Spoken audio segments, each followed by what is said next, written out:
गतिविद्या करने पर।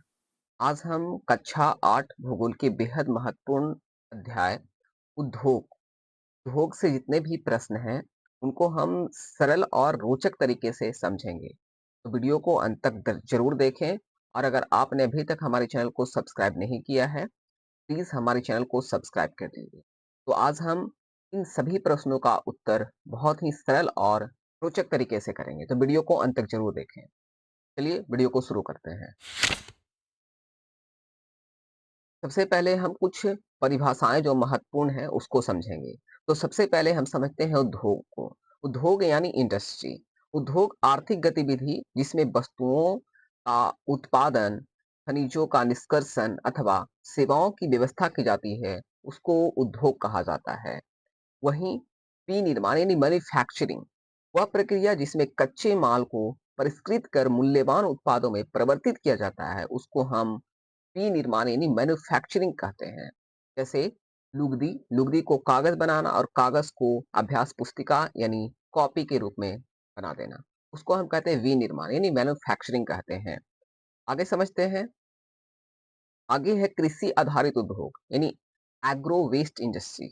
ये क्या होते हैं? तो वैसे उद्योग जो कच्चे माल के रूप में पौधे व पशु उत्पादों का उपयोग करते हैं, उसको हम कहते हैं कृषि आधारित उद्योग। जैसे खाद्य संसाधन, वनस्पति तेल, सूती वस्त्र, डेयरी उत्पाद, ये सब जो भी है कृषि आधारित उद्योग है। आगे है खनिज आधारित उद्योग यानी मिनरल वेस्ट इंडस्ट्रीज। वैसे उद्योग जो खनिज अयस्कों का उपयोग करके कच्चे माल के रूप में करते हैं, उसको हम कहते हैं खनिज आधारित उद्योग। जैसे लोहा एवं इस्पात उद्योग, ये एक खनिज आधारित उद्योग है। चलिए आगे समझते हैं। वन आधारित उद्योग यानी फॉरेस्ट बेस्ड इंडस्ट्रीज। वे उद्योग होते हैं जो वनों से प्राप्त कच्चे माल का उपयोग करते हैं। जैसे लुगदी एवं कागज, औषध, रसायन, फर्नीचर, ये जो भी है वन आधारित उद्योग हैं। आगे है समुद्र आधारित उद्योग, मैरीन वेस्ट इंडस्ट्रीज। वैसे उद्योग जो सागर व महासागरों से प्राप्त उत्पादों पर आधारित होते हैं, उन्हें हम समुद्र आधारित उद्योग कहते हैं। जैसे मत्स्य तेल निर्माण, समुद्री खाद्य प्रसंस्करण।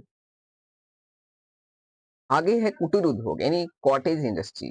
वैसे उद्योग जो छोटे पैमाने के उद्योग जहां हाथ से वस्तुओं का निर्माण किया जाता है, तो उद्योग जहां पे हाथों से वस्तुओं का निर्माण होता है उसको हम कुटीर उद्योग कहते हैं। जैसे टोकरी बुआई, मिट्टी के बर्तन, ये सब कुटीर उद्योग हैं। आगे है बड़े पैमाने के उद्योग यानी लार्ज स्केल इंडस्ट्रीज। ये क्या होते हैं? तो वैसे उद्योग होते हैं जिसमें अधिक पूंजी, उन्नत प्रौद्योगिकी और बड़ी संख्या में उत्पाद होता है, उसको हम कहते हैं बड़े पैमाने के उद्योग होते हैं। ठीक है दोस्तों, ये जो कुटीर उद्योग है छोटे उद्योग हैं और ये बड़े पैमाने के उद्योग हैं। जैसे इसमें ऑटोमोबाइल, भारी मशीनें जो होती है, ये बड़े पैमाने के उद्योग हैं, लार्ज स्केल इंडस्ट्रीज हैं। आगे है सहकारी क्षेत्र के उद्योग यानी कोऑपरेटिव सेक्टर इंडस्ट्रीज।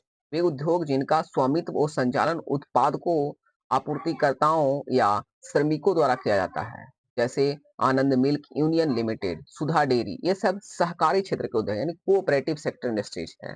आगे है पोषक उद्योग यानी फीडर इंडस्ट्री। ऐसा उद्योग जिसके उत्पाद अन्य उद्योगों के लिए कच्चे माल का कार्य करते हैं, उसको हम कहते हैं पोषक उद्योग यानी फीडर इंडस्ट्री कहते हैं। जैसे लोहा इस्पात उद्योग, ये है पोषक उद्योग, में लोगों का पालन पोषण होता है ना, उसको कहते हैं। वैसा उद्योग जिसके उत्पाद अन्य उद्योगों के कच्चे माल का कार्य करता है, उसको हम कहते हैं पोषक उद्योग।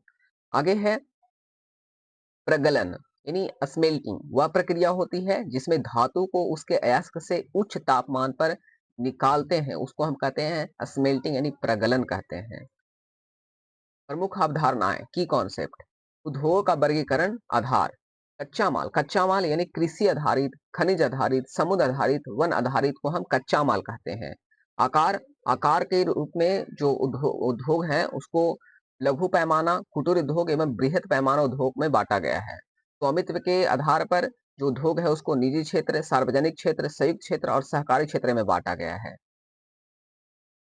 आगे है उद्योगों की अवस्थिति को प्रभावित करने वाले कारक। कौन कौन से ऐसे अवस्थिति है जो उद्योगों को प्रभावित करते हैं? तो पहला है कच्चा माल, दूसरा है भूमि, तीसरा है जल, चौथा है श्रम, पांचवा है शक्ति, छठा हो गया पूंजी, सातवां परिवहन, 8वां बाजार और 9वां है संचार। तो ये कुछ ऐसे स्थिति है जो उद्योगों को प्रभावित करते हैं। आगे है औद्योगिक तंत्र के घटक। क्या-क्या औद्योगिक तंत्र के घटक हैं? तो पहला है निवेश होना चाहिए, जिसमें कच्चा माल, श्रम और पूंजी और भूमि होना चाहिए। प्रक्रम कच्चे माल को परिष्कृत करना और निर्गत यानी अंतिम उत्पाद वो आय। तो ये है औद्योगिक तंत्र के घटक। आगे है उद्योगों के प्रमुख क्षेत्र। कौन-कौन से ऐसे क्षेत्र हैं जहाँ पे इंडस्ट्रियल रिलीजन है, यानी प्रमुख क्षेत्र हैं? तो विश्व में है पूर्वोत्तर अमेरिका, पश्चिमी और मध्य यूरोप, पूर्वी एशिया। तो ये कुछ विश्व में प्रमुख क्षेत्र हैं इंडस्ट्री के। भारत में कहाँ है? तो मुंबई, पुणे, बंगलौर, तमिलनाडु, हुगली, अहमदाबाद, बड़ौदा, छोटा नागपुर, विशाखापट्टनम, गुंटूर, है ना? गुड़गांव दिल्ली में है, कोल्लम, त्रिअंतपुरम, यानी कुछ ऐसे जगह हैं जहां भारत में मतलब इंडस्ट्री है, प्रमुख क्षेत्र है। मुंबई में पुणे जगह पे है, बंगलौर में, तमिलनाडु, हुगली, अहमदाबाद में बड़ौदा जगह पे है, छोटा नागपुर, विशाखापट्टनम में गुंटूर में है, गुड़गांव दिल्ली में है, कोल्लम और त्रिअंतपुरम में ये है कुछ प्रमुख भारत के प्रमुख इंडस्ट्रियल रिलेशन। चलिए आगे की ओर बढ़ते हैं।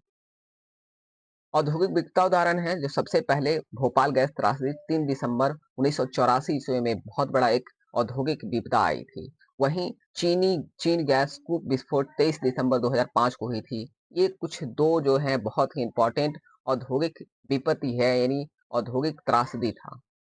ठीक है, जोखिम कम करने के उपाय क्या हैं? तो जोखिम इंडस्ट्री में बहुत हमेशा होते ही रहता है, आप देखते ही हैं। तो पहला क्या है कि कैसे कम करेंगे? तो पहला है आवासीय क्षेत्र को उद्योग से दूर रखना, जहाँ पे घर-द्वार है, वहाँ पे इंडस्ट्री नहीं लगाना चाहिए। विषैले पदार्थों की जानकारी देना, अग्निशामक व्यवस्था सुदृढ़ करना, यानी हमेशा अग्निशामक रखना चाहिए। प्रदूषण नियंत्रण उपाय लागू करना, ये कुछ जोखिम कम करने के उपाय हैं, जो इंडस्ट्री के हर क्षेत्र में होना चाहिए। आगे है प्रमुख उद्योगों का वितरण। तो पहला है लोहा इस्पात उद्योग। जर्मनी, अमेरिका, चीन, जापान, रूस, भारत में भिलाई। प्रमुख उद्योगों का वितरण में है लोहा इस्पात उद्योग जर्मनी में है, अमेरिका, चीन, जापान, रूस, ये सब जो है लोहा इस्पात है। लोहा इस्पात सबसे ज्यादा जो होता है जर्मनी, अमेरिका, चीन और जापान और रूस में सबसे ज्यादा इसको मतलब बनाया जाता है। भारत में है भिलाई, जमशेदपुर, दुर्गापुर और राउरकेला। राउरकेला में मतलब भारत में लोहा इस्पात उद्योग केंद्र है। ये अच्छी मात्रा में यहाँ पे लोहा इस्पात को बनाया जाता है। वहीं वस्त्र उद्योग भारत, हांगकांग, दक्षिण कोरिया, जापान, ताइवान, ये सब जो है वस्त्र उद्योग के लिए बहुत ही महत्वपूर्ण है। सूचना प्रौद्योगिकी उद्योग में सिलिकॉन वैली यानी अमेरिका, बेंगलुरु में भारत है। भारत में बेंगलुरु है।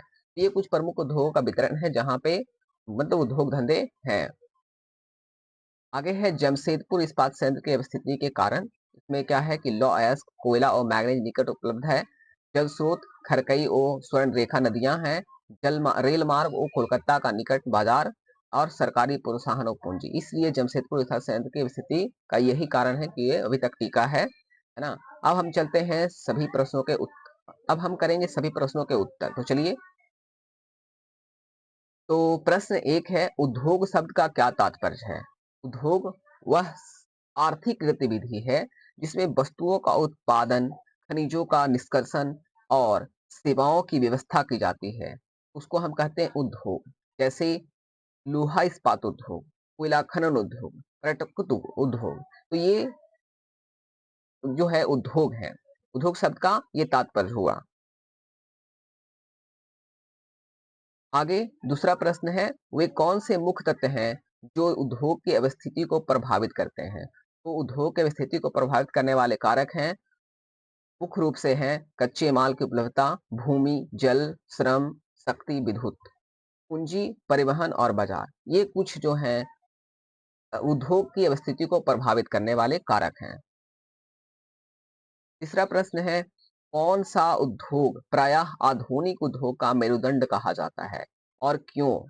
तो इसका सही उत्तर होगा लोहा इस्पात उद्योग को आधुनिक उद्योग का मेरुदंड कहा जाता है क्योंकि इसका उपयोग लगभग सभी अन्य उद्योगों और बुनियादी ढांचे में कच्चे माल के रूप में किया जाता है। तो लोहा इस्पात का उपयोग सबसे ज़्यादा किया जाता है, जैसे रेलगाड़ी, ट्रक, मशीनें, भवन निर्माण, कृषि उपकरण, पाइपलाइन और छोटे-बड़े औजार सभी इस्पात पर निर्भर हैं। तो ये तीसरा प्रश्न का सही उत्तर होगा। अब है दूसरा में अंतर स्पष्ट कीजिए। इसमें पहला प्रश्न है कृषि आधारित और खनिज आधारित उद्योग। कृषि आधारित उद्योग ये उद्योग कृषि से प्राप्त वनस्पति और जंतु उत्पादों पर आधारित होते हैं, जैसे सूती वस्त्र, डेयरी, खाद प्रसंस्करण। और इसका दूसरा है खनिज आधारित उद्योग। ये दोनों में अंतर यही है कि ये उद्योग खनिज अयस्कों को कच्चे माल के रूप में प्रयोग करते हैं, जैसे लोहा, इस्पात उद्योग, सीमेंट उद्योग। तो ये दोनों में मुख्य रूप से अंतर है।